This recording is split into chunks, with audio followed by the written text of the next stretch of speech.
Hello and welcome to CIMON's Communication Tech Notes. My name is Christian and I'm part of the technical support team here. Today we're going to remove that barrier between your devices and help out with the communication protocols, specifically Modbus and then some protocols that are developed by CIMON. Before we get started, I'm going to go over a general overview of what the map of your devices looks like. So at the bottom, at the field work, you have all the collecting data devices, and then they deliver information to your PLCs, to your HMIs, to your SCADA software. But then there's this bridge between there that needs to be tackled before the communication can even happen. If you want your PLC to connect to your HMI, you're going to have to know which protocol to use and how to get those devices communicating. One of the very popular protocols is Modbus, and that's one of the ones we'll be going over today, via serial and via Ethernet. So a little bit of the overview. So this is what we're going to go over. We're going to go over serial and Ethernet basics. We're going to go over Modbus protocol and then CIMON's protocol, and then we'll go over how to make your HMI turn from a client to a server, so then the SCADA can take data from that. So before we get started, I want to just issue some questions to gain what people know so far. So let's ask about this. So on a scale from 1 to 5, 1 being the worst and 5 being the greatest, how familiar are you with serial communication?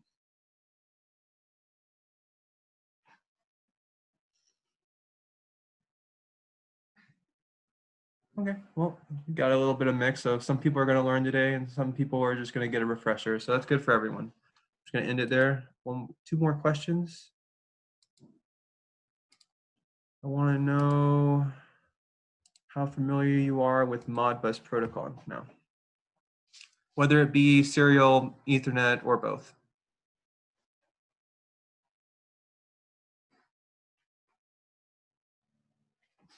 Pretty good spread again. And then last but not least, got to end the polling. Sorry for ending the polling if you were trying to answer. Which devices do you use the most in your business? Do you guys use PLCs, HMIs, industrial PCs, SCADA, maybe a hybrid, maybe none of the above?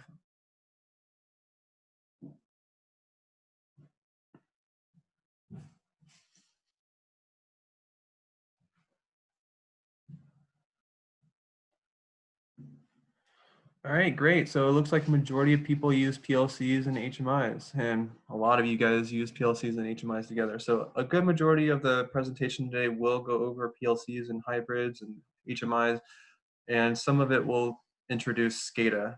Unfortunately, we will not be going over IPCs, but the same properties will transfer over to that device. So I'm going to end the polling here, and then we're just going to jump into it. All right, so just like we said, this is the overview today, and let's get into it. It's going to be quite a big day for an hour. So starting out with RS-232 communication. For our X panel, this is the communication pin layout for our 4-inch, 7-inch, and hybrid. So when you're looking at the pin layout, all you need are pins 2, 3, and 5. This will be your receive and transfer, and then you have your grounding pin for reducing noise. When you're looking at the green terminal block for the PLC S, in this case, you're going to send the receive wire to the transfer latch, and then you're going to put the transfer pin to the receive part. And then you're going to connect the grounds, and then this is ready to go and connect to a PLC, and then you have essentially established serial communication between the HMI and the PLC. But there needs to be a protocol in place for the communication to actually develop. All you've done is allow the devices to talk at a layer level. Below, you will see the layout for RS-422 and 485. This will be the COM port 2. On the X panel, both pins are used, or both layouts are used in the same port. As you can tell, 2, 3, and 5 are used for RS-232, and the other ones, 2, 3, 5 is not touched. So all you need is 1, 4, 6, and 9. You don't necessarily need a grounding cable. You can if you want. And then on the next slide, you'll see. So it's a little bit different from RS-232 with the fact that two wires are going into one socket two times. So you'll see here we have a send data A and a receive data A. Both of these wires will connect to the D plus terminal, and then send data B and receive data B will both connect to the D minus terminal. And then you'll have this grounding optional pin. If you want to use it, you can, to reduce noise, you can connect that to the terminal here. And then this will be good to go for connecting to a PLC as via RS-485 communication. Now this all changes when you step up from the 7-inch to the 10-inch and above for HMIs. And that is because the pin layout changes for those. So for our 10-inch, our 12-inch, and our 15-inch, this is what the connector looks like in terms of the pin layout. So just like before, we only have to connect the 3, but we do have these other pins that can be connected if needed, because you can control whether to use RTS or CTS and such. And then down here, you'll notice that our pin layout does not support both RS-232 and 485. So you'll have to use a 5-pin connector block for the HMI, and then you're going to do the same process as before. A and A both go into one port, B and B go into one terminal, and then ground is the optional terminal for a connection to the PLCS. So just a little difference between the 10-inch, 12-inch, 15-inch, and then the 7-inch and the 4-inch that I mentioned before. So a little bit about Ethernet. We use the common setup. We use the RJ45 jack, which is universal. These are the wiring layouts if you're interested, for host to hub and then host to a host. So just a little refresher on that for most people. And yeah, so let's get into it. So talk about a little bit about Modbus. Why would I want to use it? The pros, the cons. So the pros is it's very universal. So being the open source protocol it is, anyone can use this. Most devices talk to that, but at the same time, there's inconsistencies among companies. Not every company targets Modbus the same, so you have to learn their little nuances before you can actually bridge that gap. But a majority of the communication is the same. It's a simple message structure. You just it collects data into a data register and then transfers that to the other device that it's talking to. It's really easy, relatively easy difficulty, like I just mentioned. It transfers raw bits and words. And then the other con would be there's 2-step address mapping. So you're going to have to think about mapping to Modbus and then how that Modbus is going to map to your other device. So there's just another step in thinking about that addressing, unless on the other side of that, because you could have your PLC attached to your HMI and you could just be using your own protocol. So for us, we would be using CIMON PLC protocol, which doesn't require a 2-step mapping. It would just be, oh, HMI is talking to PLC's data register X05 instead of talking to 00001, which is then in return talking to X05. So that's how you get rid of the 2-step addressing, is by just doing the direct protocol. But Modbus lets you bridge multiple devices that don't usually talk to each other, and eliminates that issue. So these are the data registers for Modbus that we need to become familiar with. Notice on the right side, this is the one that we're going to be dealing with a majority of today, because we want to be able to read and write. For big programs and scalability, you will be using your 10s and your 30s, but we're going to be concentrating on 0s and 40s today. So this will be our discrete output coils. So these are our bits data, like on and off switches and buttons. And then we'll have our analog registers down here on our 40s, which will collect data, just words of data instead of just tiny little bits. So these are the data registers that I was talking about in the previous slide that you're communicating with, and then in return, they communicate with the device's data registers. So we're just gonna ignore the 10s and 30s today and look at the 0s and 40s. All right, moving on. So we're gonna talk about PLC and HMI first. So I'm gonna do another poll real quick. So sorry for that, but I need to get a good information of what you guys know. So you might have seen this question before if you joined the last webinar, but just to refresh my memory, have you ever used CIMON before? This is our PLC software.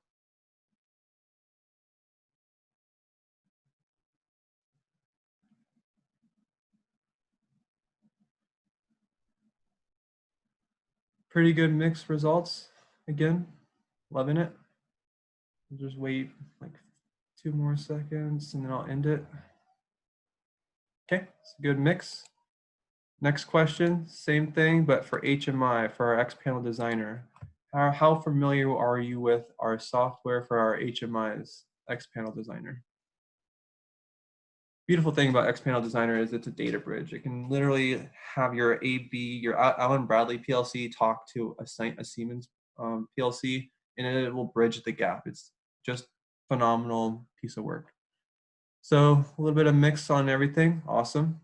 So I'm going to end the polling there. Thank you so much for taking the time to fill out those questions. All right, so let's talk about Modbus. So in the middle here, I've outlined, we're going to be really talking here. We're going to be doing Modbus master slave over serial, and then Modbus master over Ethernet over here. So notice that you can have multiple slaves with PLCs and then one master HMI, or you can have one master PLC with multiple slaves, HMIs. The same thing, you can have multiple PLCs be a slave and then one master, one and two master HMIs.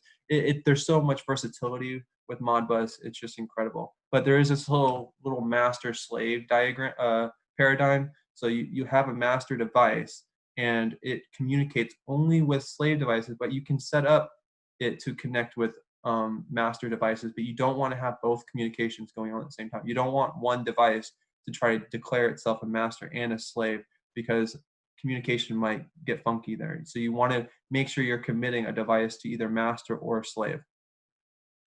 So moving on.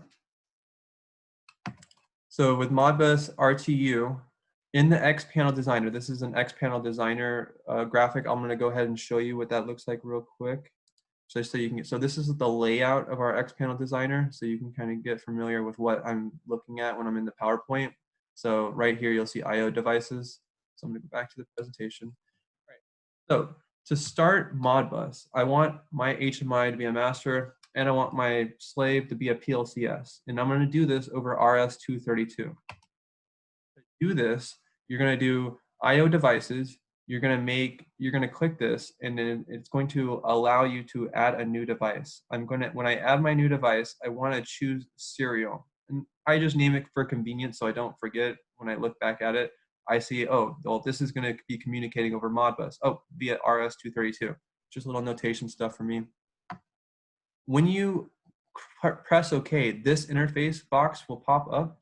Now you need to match the protocol and the other pieces of data together. So if there's one piece off here, so if you choose 485 instead of 232, by default, this is what it's set up as, the communication will not happen. So you need to make sure you're talking through COM1, no parity, all these other features need to be fit, and then you need to make sure you pick that Modbus RTU protocol. And then once you've done that, you're going to go to station, and then you need to declare the station that you're going to be talking to, so the slave device in our case. So we're going to be talking to a PLC. I need to make sure I name what station that I'm using. So I'm going to make the PLC station 1, and I want error messages to pop up if there's no communication, because it's really annoying to troubleshoot communication if you have no real way of telling that communication's been established unless you're testing data registers going back and forth. So a nice little feature that we have here is a COM error message will pop up if communication is not established appropriately. And then we're going to, of course, be doing this over Modbus serial. That's what the RTU stands for. So in xPanel, after I've set up all that, I want tags. I want to be able to confirm the communication beyond that error check message. I want to see that it's actually targeting the right data registers within the PLC, because establishing communication is not enough. You need to be able to target the data registers within the PLC. So as you can see here, I click on the tag button up here, and then I'm going to add a tag, and then it's going to, I can name it whatever I want. So I named it digital tag 1, and then it's going to be going through 232. So just to remind myself for troubleshooting purposes, what I'm actually talking through. I'm going to make it a digital tag, name it a real tag, pick the I/O device that I just made, and then I'm going to give it data register 000001. So this is what we were talking about with Modbus data register. So this is talking to a Modbus data register, not necessarily the PLC's data register. So this is a two-step mapping of addresses. So then I'm going to do the same thing for analog. And then I'm going to make sure it goes over 232, pick the right addresses, make sure that you name it with a 4 instead of a 0, because this is talking to analog registers, so the 30s and the 40s. And then the way to test communication, we just draw a dynamic tag.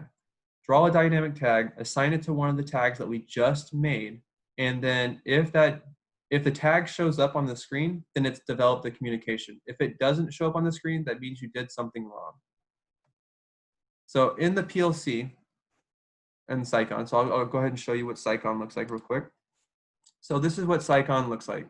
So just the nice little features up here. We've got our program tree over here, some little error messages down here if they want to pop up, and then we have our main scan in the middle. So back to presentation or the parameters. We need to set up the PLC parameter. So this is located within your project tree. So you just open it up and then click on this. You need to navigate all the way to channel 1 and make sure that you don't need to necessarily worry about the station number, because this is just for RS-232 communication in general. What you need to really pay attention to is the COM parameters down here. So you need to make sure that by default, this is all set up appropriately to the X panel. So you would change this if you need it to be changed, but by default, they will set up the communication between RS-232 when you select the channel. And then next, we have to set the Modbus slave settings, because we have determined that our PLC is going to be the slave. So by default, it starts out with 0 addresses mapping to the first address. So this can be a little funky because you're starting out with Y00 mapping to 001. So like that might be off by 1 and you don't like that. You can change that. So over here, you can tell that I changed it to 1, 1, 1. Our D registers are words. So that's why I'm able to transfer this from a 0 to a 1, because it understands the first register being a word data. Now for M, notice how I did not put a 1 here. This is not a typo. So our M data they're generally bits. So I've declared the bit I declared M1, which adds a 0 after it, so it becomes M10. And I'll show you what that looks like. What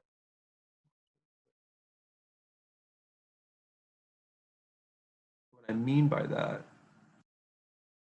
So you see how we have M1 right here? This is not a bit, this is a word. So it's referring to this bit right here, M10, and M10 is this whole word right here. So all 16 bits. So that is why I named it starting at 10. This is not a typo, just to clarify that. So, and then make sure that you now this is the important part. If you don't declare the station type, the one that we set up in X panel, they're not going to develop the communication. It's going to be looking for a slave at station 1, and you didn't even change it, the station to 1. So by default, it's set to 0. So I had to change it to 1. And then, like I said, in summary, to test the communication, we're going to draw out dynamic tags, and then if they show up as zeros, or if they don't show up at all, this will tell us if the communication has been established. So X panel will communicate with Modicon addresses 00001 and 41 via Modbus RTU protocol, RS-232, which in turn sets the PLC registers X001 and D001 respectively, according to the Modbus slave configurations. That is a typo. It's supposed to be Y001 right here. So this is actually Y. X would be your 10s. Anyway, regardless, conversely, the PLC logic interacting with these registers X1 and D1 will manipulate Modicon addresses X panel in reading. So it's a slave device. If you change the memory addresses, or if you change the data in the PLC, it's going to automatically transfer to the HMI, and then vice versa. So I want to go ahead and show you that real quick.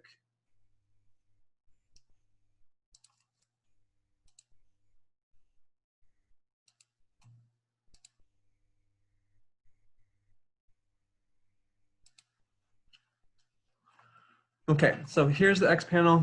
It looks a little different from the presentation because you can't do all these communications in one project, like I was telling you. So if we look at the RS-232, we'll see that I've selected the protocol, COM1, all these other things match up. And then if we go to station, go to PLCS, make sure I pick Modbus RTU because we selected RTU before. You can only select that, but then we have this COM error. And then this is the station 1 I was talking about. This is very crucial. Okay, so you make sure you save that. We set up some tags. I set up some tags up here to talk to those registers. And then I did the same thing on CIMON. So I'm going to disconnect, close this project. And then I'm going to open project, Modbus PLC slave. So this is a very basic program. I didn't do anything. It doesn't have a scan. It just has an end function. The main thing I did for this was change the PLC parameter. So you'll see that if I go to Modbus slave, that station 1 is declared. I did not change these because I'm not actually making a project. I'm just showing communication was there. What we need to look at is the start addresses over here. So we did map it to this one and we mapped it to this one. So we'll be looking at these when they change. So that means D0 and Y0. So remember those. And then I'm going to go ahead and download these. So you need to, so let's go over a little bit of basics real quick. So this is called Windows Mobile Device Center. This is what you need to connect to xPanel if you are using USB to USB mini B. So this is why this is up and running. It's connected. So right now I'm connected to my HMI. So I'm going to go online. I'm going to download. I want to pick USB.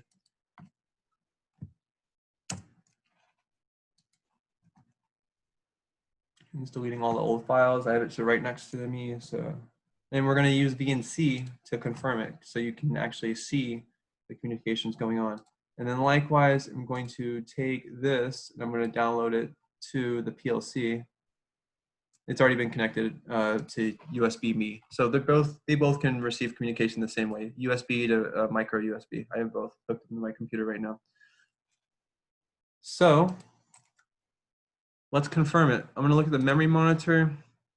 And then at the same time, we said X, no, we said Y and D.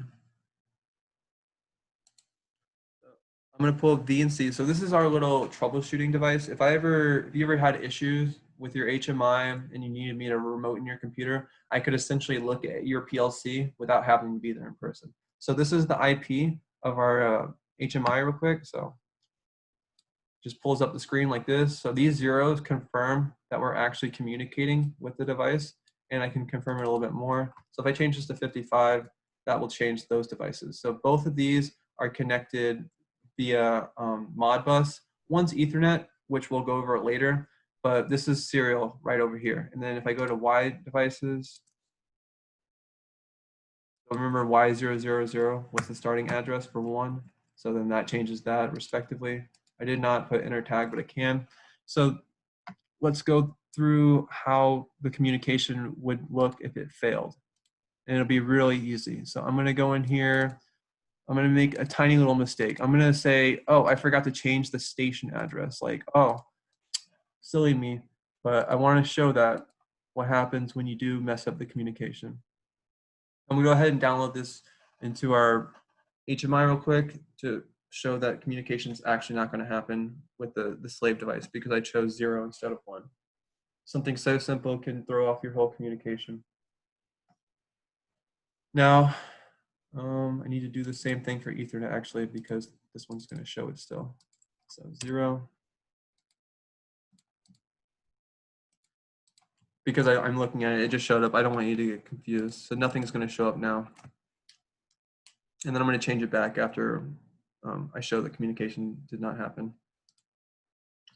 So I'm going to pull up the same screen as before, and nothing's going to be, it's going to be blank. So there's nothing here because we changed the station number. So it's very particular how you set up the protocol. So let's go back in here. We're going to change those back to 1. Save, close. Go in here, station 1. Okay, save, close, and then save. All right, let's go back to the presentation. That was it for HMI being the master and PLC being the slave. We will touch base back with that again, but with Ethernet. Okay, that was quite the time. All right, so let's go into HMI being the slave and then the master being the PLC. So we're just going to reverse what happened. Okay, so you'll see here that it looks like I have them both set up at the same time, but only one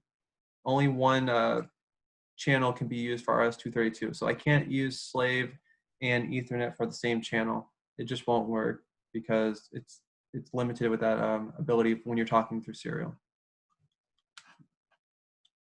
All right, so in X panel for the project, you would click on Modbus slave, and then this is where we're going to start declaring the HMI to be the slave instead. So I click up here for my channels. I'm going to select Modbus RTU. This is where I designate the station for the slave. So in PLC, we designate it to be station 1.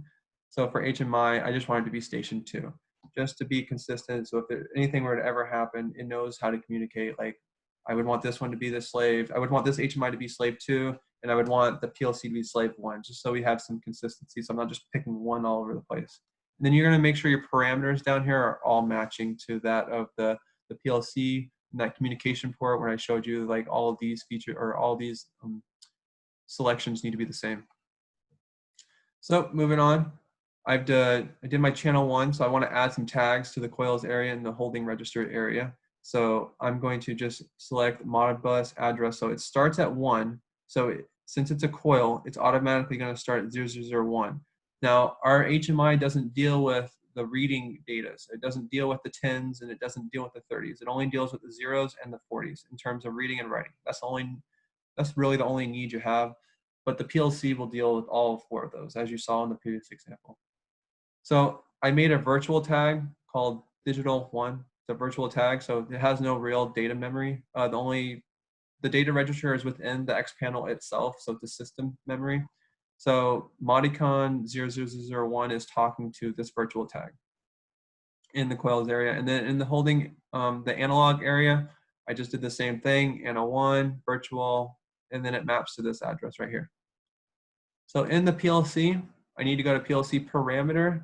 I need to make sure the communication is the same right here. You don't have to worry about this. This is for a different thing. But down here is what you need to worry about for channel 1.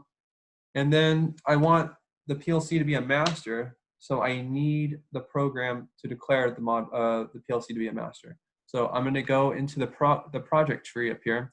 I'm going to right-click on program, and then I'm going to select new program. I'm going to pick Modbus RTU master, press OK, and then this interface is going to show up.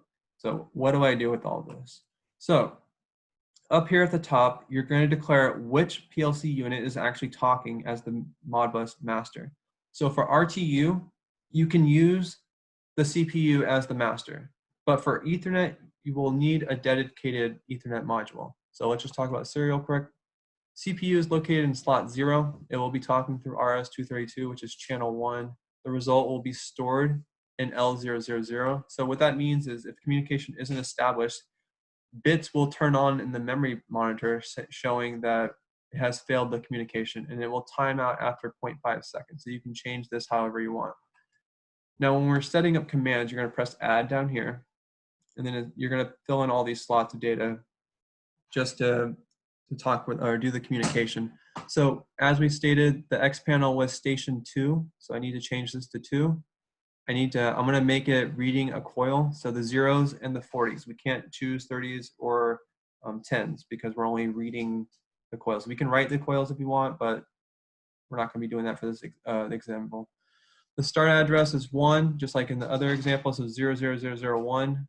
The data count is going to be 1, and then device. So what this is doing altogether, and you can also choose to not transmit it automatically. If you do this, you're going to have to use a send function. So basically what this is doing when a send function in ladder diagram is used, command 3, so this is command 3 right here, read the coil status, this is what this is. Command 3 will read the coil 0001 from station 2, so you declared the station up here too, and store the bit in M001. So that's all these functions are doing. It's reading from a certain device, storing it in a station, and storing it in the device of the PLC itself because it is the master. Okay, so let's break down the send command if you don't want to transmit the data automatically. So just a little tip for you. Send function is used for master to slave communication, and receive is used for master to master communication. You can't use send and receive with a slave. So send can either send data to a slave or it can receive data from a slave. It can do both, but send is primarily used for master to slave communication and receive is used for master. So receive can be send and receive, send can be send and receive. Might be a little confusing, but in red, there's a little tip for you. So let's break down the send function. The program ID is 0. So we made the program 0 up here, right here, program 0. And then required is the H, just for notation purposes. And then the first 2 zeros, or the first 2 digits, are your communication channel. So channel 1 is 00, channel 2 is 01.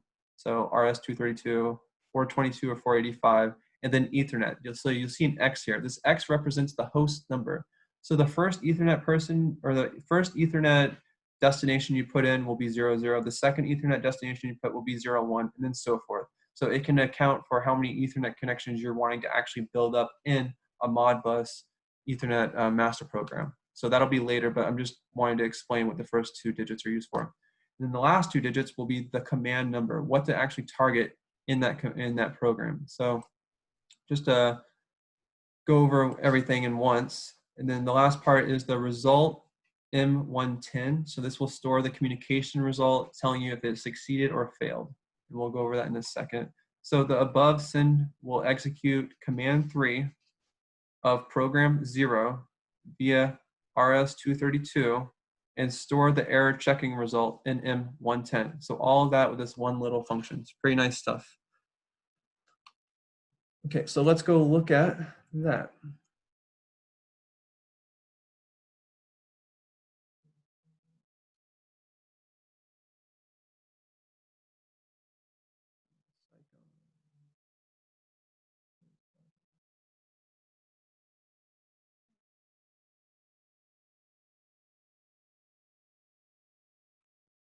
All right.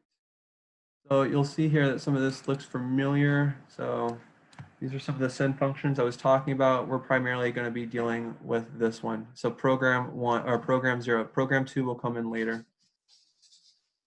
And then here you'll notice that I set up the Modbus slave. I have channel 1 and channel 2. Channel 2 I set up for TCP. We'll be going over it later, but this is channel 1. All the stuff I showed you already.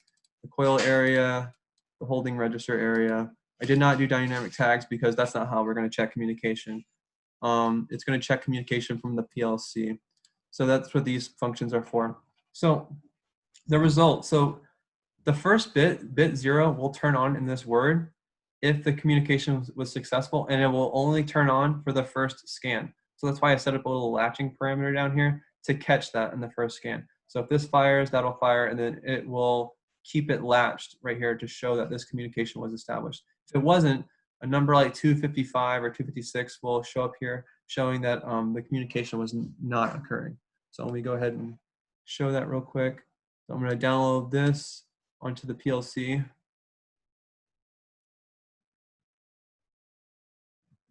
And then likewise, I'm going to download this onto the HMI.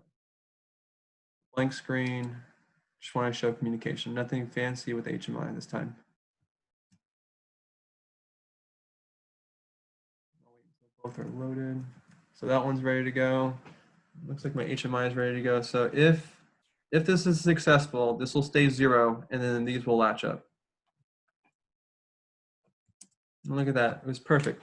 Latched up immediately. All right, but say I did something wrong. Let's go with maybe your connector is not in place. So something's wrong with the RS-232 communication. I just unhooked my serial port from the HMI, so no communication should happen now. Should get an error. So this is what happens when the communication is not correct. So something, this is a big indicator that something is going wrong.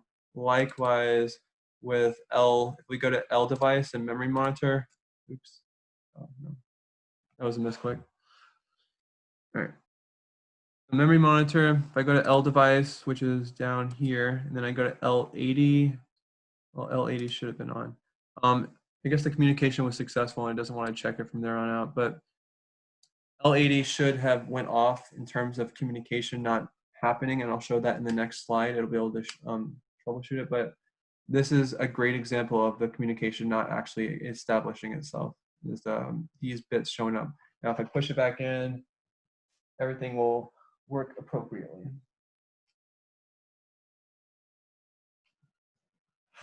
Okay. Oh yeah, and you can see that that bit just fired for a second there. Anyway, let's go back into the PowerPoint. So we have done HMI as master and slave, and we've done PLC as master and slave through serial communication. Now, this is what I was talking about by those bits. We did choose the L device, and this is what would happen if the fail happens. So frame 0, M80, so L80 was supposed to go off. And if it succeeds, one scan on, and it will go off as soon as the communication flag success.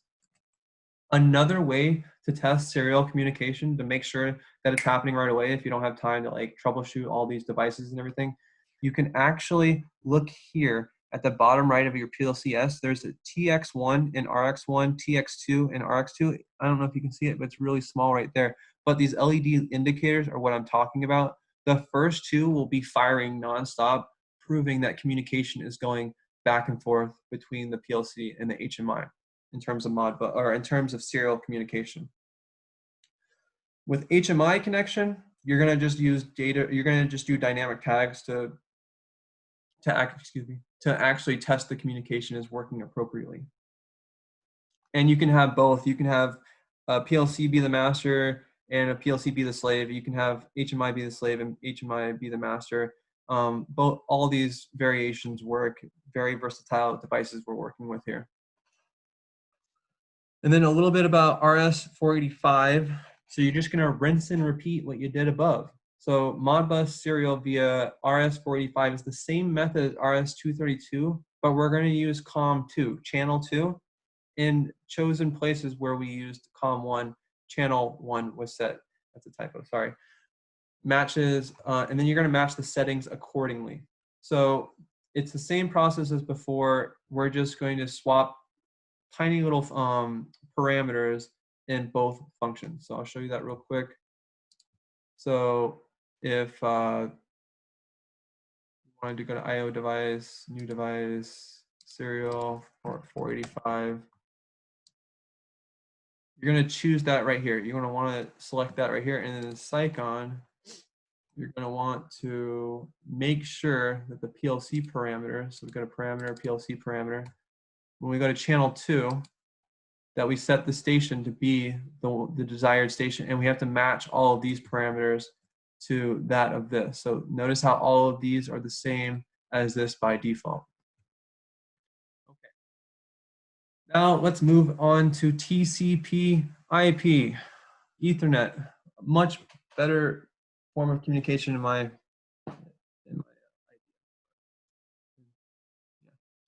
So we're going to have master be HMI, and then we're going to have slave be the PLC. In the X panel, you're going to want to go to IO devices. Just like we did for serial, you're going to choose Modbus Ethernet, and then, or you're going to choose Modbus TCP. So we're just going to go into the IO devices, click new device, select Ethernet device, name it something familiar so you don't lose track of it, right? And then make sure you select TCP. By default, UDP will be checked, and it will not transfer the data unless you pick TCP. And then next, you're going to have to go to the station, and then this is where everything needs to be correct. So Modbus is your station type. We named it station 1 because that's the slave ID of the PLC. I made the PLC's IP 166, so ignore this 165, but it's any local address that you'd assign to the PLC. So I assigned 166 when I was actually doing the communication, but I wrote 165 when I wrote this guide. The port number is very important, so 502. And then again, this is not checked by default, but you can check this box to make sure the communication is happening correctly. And then like before, make sure you want to match up the addresses appropriately. You want to make sure that you name station 1 for Modbus slave settings inside the PLC. And notice how I just pushed it up by 1 so you don't have any discrepancies when you're looking at data registers. And then again, M10 is not a typo. And then in Ethernet, after you do the Modbus slave settings, you have to give your PLC an IP or they'll just never be able to communicate. So what you do is you go to the Ethernet tab, type in your IP address, the subnet, and then the gateway. And then when you've uploaded the program into the PLC, it will grab that IP as its own. And then this is if we want the PLC to be master. So hold on a second. So while we show these examples, I'm going to go back to Modbus master. You'll notice that when I did Ethernet, I chose the TCP, did the station. See, it's 166 here. So that's the IP of my PLC that I chose. And then over here, we're going to choose Modbus slave.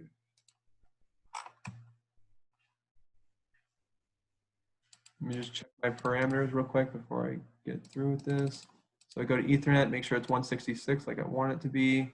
Then I go to Modbus, make sure it's station 1 like I want it to be. I'm not changing these because I'm not actually making a project and worrying about communication between data registers.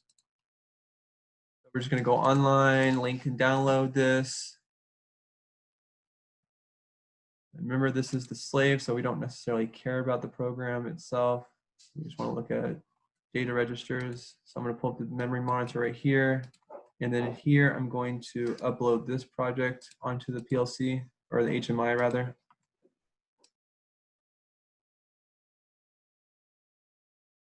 And then we'll be able to check communication with VNC server.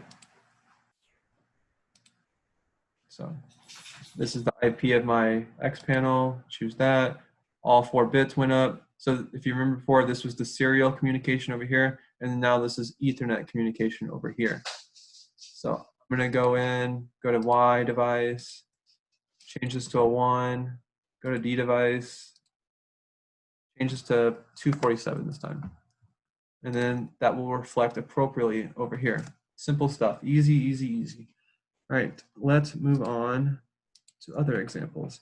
Now, I don't know if you heard me before, but it is very essential if you want to use Modbus TCP master that you have a dedicated Ethernet module. The CPU for PLCS cannot handle all these features in one, so we have a dedicated module for this. So the PLC requires it. It's called the CM3 SP01 EET. And then when you connect to the PLC setup, you're going to have to double click on the Ethernet module, set the configurations appropriately. So I want to communicate with, or I want to set the IP of this PLC module to 166. And then I'm going to choose a Modbus TCP master. So make sure that since we are naming it unit 1, so this is station 1, so it knows that it's station 1. And then we have TCP master program here. So this is going to be a little bit different from our serial master program. So when we set it up, you're going to have to add a new IP. So the IP of my X panel was 100, as you see right here. And it's talking to these 2 registers, or this register, or these coils rather, actually. I'm going to do a force and a read of a coil. So I didn't set them to automatically transfer data, so you're going to have to send. You're going to have to send the data through a function. So when the send function goes on, command 1 will deliver the bits into 151 of coil coil 0001, and then it will deliver the status, or it will deliver it to station 2, which we've made the X panel to be station 2. If you remember before when we did this, no, wrong one.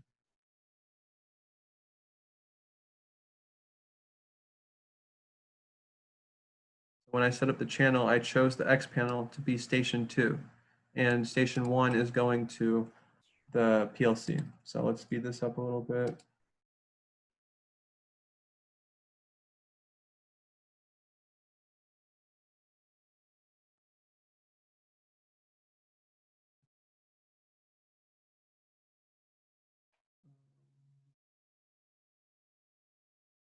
So you can see it's talking to that X panel here from slot 4.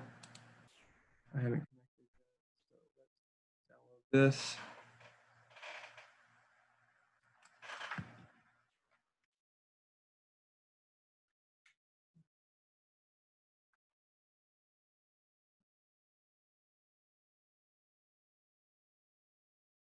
Now I have to download this onto the X panel. Be real quick.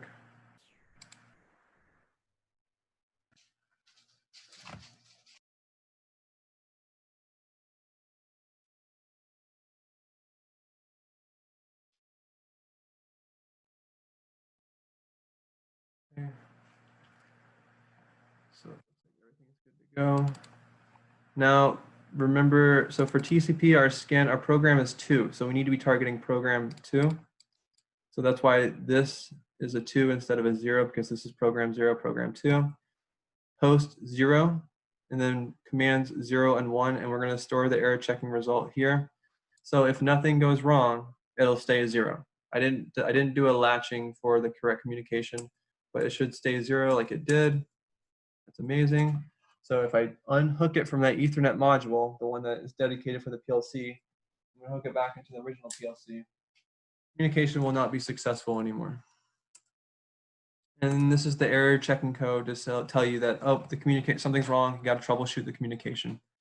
So for sake of time, I'm going to go through this a little bit faster. So we have done Modbus TCP and we've done Modbus serial. That was the main bulk of today's presentation. So we're just going to go into basic CIMON protocols and talking with SCADA.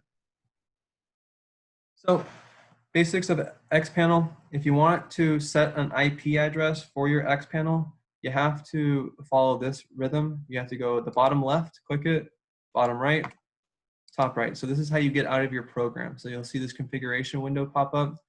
If you want this configuration, if you want to set the IP, you can exit or you can click communication config. If you click communication config, you'll eventually have to shut down the X-panel. But I'm going to click exit, and then this screen will pop up, and then you can set your IP based on the little keypad right here. And then once you press save and quit, it's going to ask you to shut down the X-panel, which you will have to if you wanted to take that IP address. And then when it loads back up, it'll have the IP that you were desired to have. And then just finishing off the whole slave part of the Modbus protocol. And this is how you add the stations. So now we're going to be starting talking about SCADA being the master and then the slave being the PLC. So just like in the X-panel software, we have to pick our I/O device to talk with the PLC. So I clicked on I/O device here, or I clicked on I/O device for SCADA, and then I'll show you real quick. I have I/O devices here. So I clicked on the I/O device, then I get this, then I click on new device, and I get all those options that I have back here. So then I chose Modbus TCP. When you do that, you're going to have to add a station. I'm going to add station 1 because that is what the slave ID of the PLC was. And then over here, I'm going to have to select IP address because it needs to be talking to a certain IP address. So the PLC's IP address was 166. And that's all the parameters you have to do for that. Then you have to set up a COM block. So unlike HMI, the specifics with SCADA, you have to set up a COM block or it won't even try to communicate with registers. So you'll see here that I'm starting with 0, 0001. I'll do 20 words of that, and then it will communicate with register 01 all the way up to 20. Same thing with 41, it'll communicate with all the way up to 4020. And then I make some tags over here that communicate with that I/O device that we just set up. And then I have to declare the I/O address here. And then make sure the mapping is correct inside the CIMON, naming it station 1. And then to test this communication, you would just make dynamic tags inside the SCADA and then have it read from there. But for the sake of time, I'm going to speed up through this. We have I/O device. So if we want the SCADA to be a slave, you have to go to I/O devices. Then you have to select a server setting. For sake of consistency, we made PLC 1, we made HMI 2. I'm going to make SCADA 3. So I named the SCADA to be a 3 right here. And it's a slave, just like the HMI was acting like a slave, and it's over TCP. And then going further into it, I need to add some data registers. So I added 1 coil and 1 holding register. So I made them both virtual tags. So they're not communicating with anything else. They're communicating with the internal system memory of the SCADA software. And notice how the addresses match just like we've used before. In CIMON, you're going to have to do the same thing. So notice how you have a different data server than I did before. Well, that's because the IP of the SCADA is different from the HMI, right? But that's not the only thing I'm trying to point out. That 00 in the 00 send function will change to 01 because this is now host 2, so 01. And then you can see that I'm still talking through the Ethernet dedicated module. And then these register or these commands right here, this is going to preset a coil at 0001 in station 3, and it's going to come from memory register M0. And the same thing, this one's going to preset a single register from M30. So the way to do that is to show these send commands right here.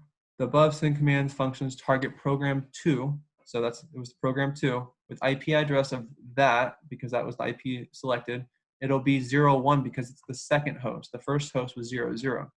And then it will execute commands 0 and 1, 0 and 1 in program 2 and store the result of error checking within these data registers. So you'll be able to tell if something's working or not immediately. So just a little recap. You can have any device be a master and you can have any device be a slave.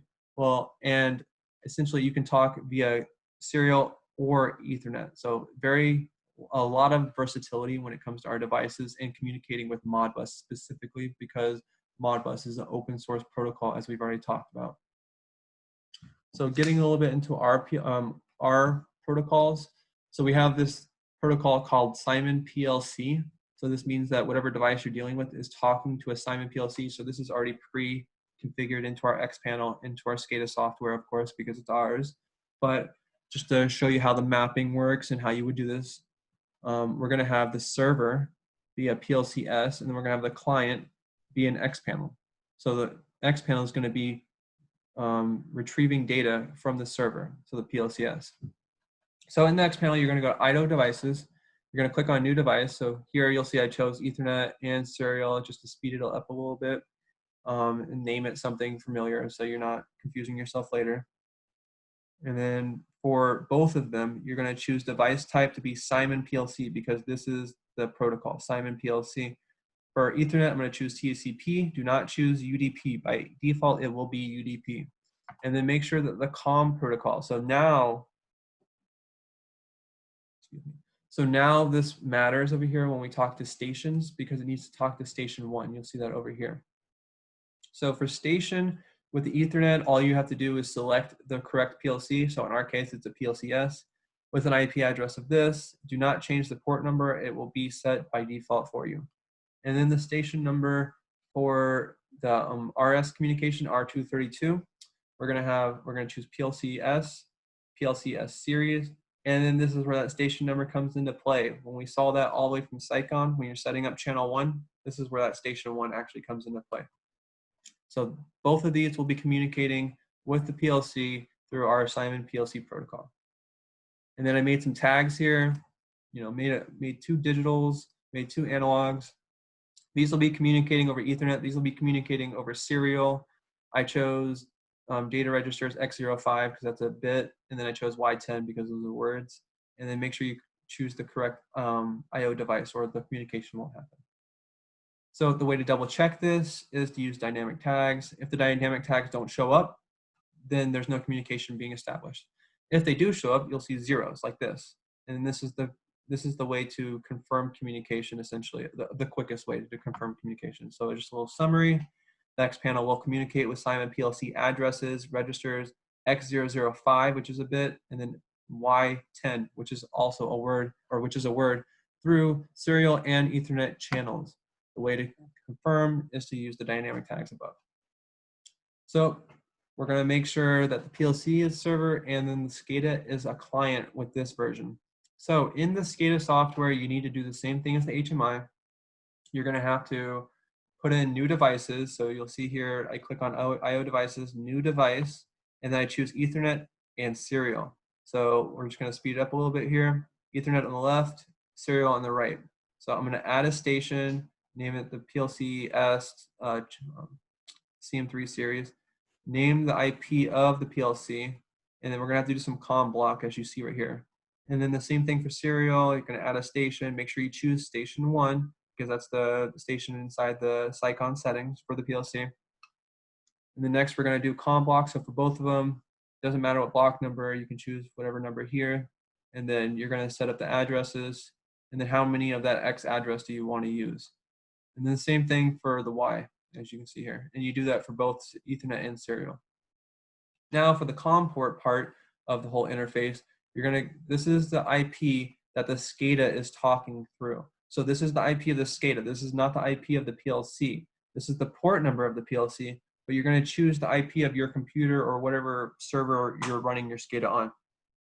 And make sure you pick TCP. It's very critical you pick TCP. And then on the serial part, we're going to choose COM1, all the same parameters as we did set up. And then communication will happen.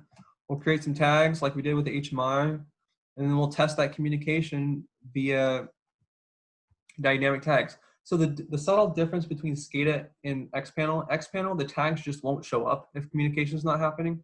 But with SCADA, the question marks just remain there. If the question marks remain there, that means the communication didn't happen. When they turn into zeros, like above here, then you know that communication has been established.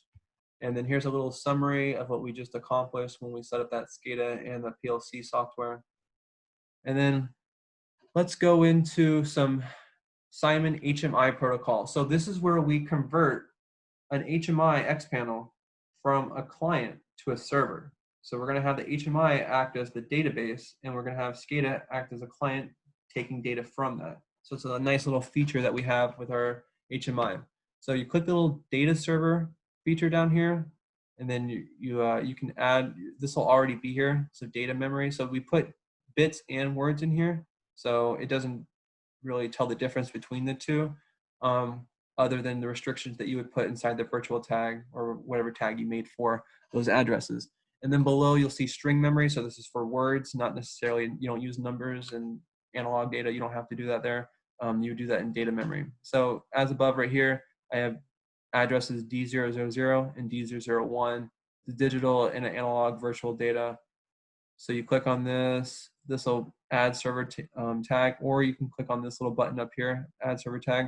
So you pick the starting address and then pick the tag that it associates with by clicking the little 3 dots over here. So let's go and talk how do I set up how do I set up the communication within the SCADA though? It's quite the process. So you click on IO devices. It'll prompt this screen to pop up. You're going to click on new device.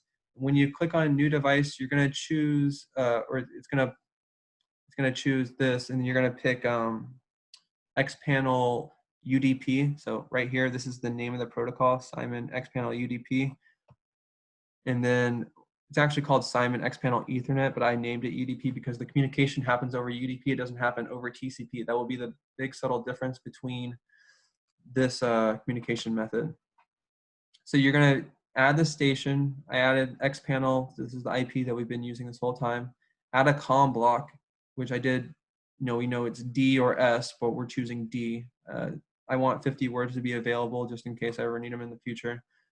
So we have 50 words to use there. Then the COM port up here, IP of the SCADA goes here. The port will be set for you, but this is the IP of your computer or whatever server you're hosting on.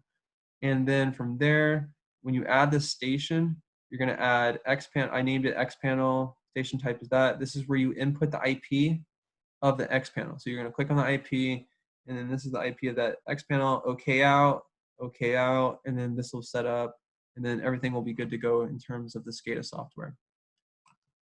Last but not least, we need to make some tags to confirm the communication is happening. So we'll pick D00 because that's what we chose before as the digital virtual tag, and then D01 is our analog virtual tag, and it's communicating with the Xpanel UDP.